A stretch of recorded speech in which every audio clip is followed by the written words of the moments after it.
Hello बच्चों, चलिए प्रश्न को पढ़ते हैं और समझते हैं। माना आर से आर तक तीन फलन एफ जी व एच इस प्रकार परिभाषित है कि एफ एक्स बराबर एक्स का वर्ग माइनस एक, जी एक्स बराबर वर्गमूल के अंदर है एक्स की घात दो प्लस एक और एच एक्स बराबर एक्स है। तब h of f of ji of x का मान है।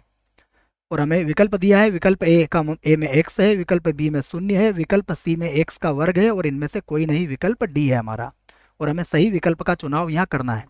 प्रश्न को हल करने से पहले प्रश्न के लिए हम मुख्य अवधारणा लिख लेते हैं। तो प्रश्न की मुख्य अवधारणा जिसकी सहायता से हम इस प्रश्न को हल करेंगे। तो मुख्य अवधारणा, देखो मुख्य अवधारणा में हम केवल इतना समझेंगे कि ये जो एच एफ और जी आपके सामने लिखा हुआ है इन्हें क्या कहते हैं। तो देखो एच ऑफ, फिर देखो कोष्टक लगा हुआ है, F of ji of X को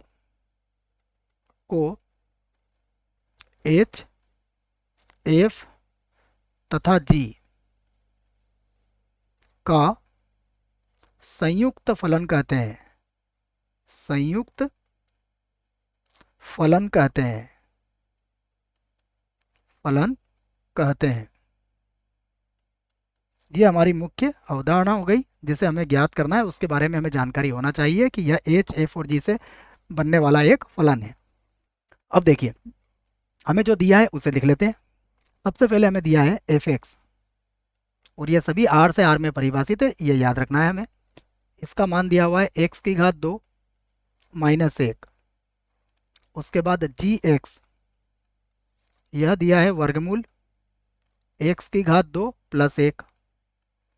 उसके बाद एच एक्स, यह दिया हुआ है हमें एक्स। तो ये सारी बातें हमें क्या हुई है, दिया है, तो हम लिख लेते हैं यहाँ पर दिया है। अब जो हमें ज्ञात करना है, देखिए हम उसे हल करते हैं। तो हम सबसे पहले लिखेंगे एच ऑफ, फिर कोष्टक लिखा हुआ है, तो एफ ऑफ जी और उसके बाद लगा हुआ है एक्स। तो देखिए फिर से हम इसको ऐसे लिखेंगे एच ऑफ, उसके बाद ये जो एफ है, एफ के बाद जो ओ लगा हुआ है इसको हटा देंगे और यहाँ पर एक कोष्टक का प्रयोग कर लेंगे और यहाँ पर लिख देंगे जी ऑफ एक्स। और अब फिर से देखो एच तो वैसे ही रहेगा, एफ को भी वैसे ही लिखेंगे। जी एक्स का मान कितना है, जी एक्स का मान यहाँ पर रख देंगे। इसका मान है वर्गमूल एक्स की घात दो और प्लस एक। अब देखो एफ का जो मान है वो एक्स की घात दो माइनस एक है।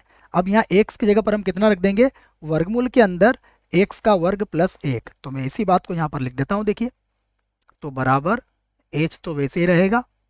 और उसके बाद देखिए अब हमारे पास क्या आ जाएगा, इसको समझिएगा आप। यहाँ पर देखिए एफ के अंदर जो नजर आ रहा है आपको, ये है वर्गमूल में एक्स का वर्ग प्लस एक।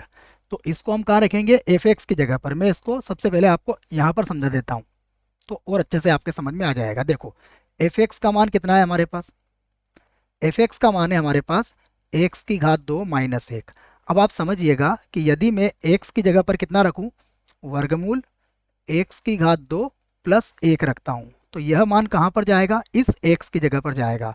अर्थात यह होगा वर्गमूल एक्स की घात दो प्लस एक और उसका क्या हो जाएगा वर्ग और माइनस एक। तो ये इस प्रकार से बनेगा। इसी को मैं यहाँ पर लिखूंगा, देखिए तो अब ये होगा कुछ इस प्रकार से। और यहाँ पर इसका ओ भी हट जाएगा, देखो तो हम इसे भी हटा देते हैं और अब हम इसका मान यहाँ पर रख देते हैं। तो देखो अब हमारे पास जो मान आएगा वो क्या आ जाएगा, वह आ जाएगा वर्गमूल के अंदर एक्स की घात दो प्लस एक और इसका क्या है वर्ग और यहाँ पर हो गया माइनस एक। ये एच के अंदर ही चलेगा। फिर से देखिएगा एच तो वैसे ही रहेगा।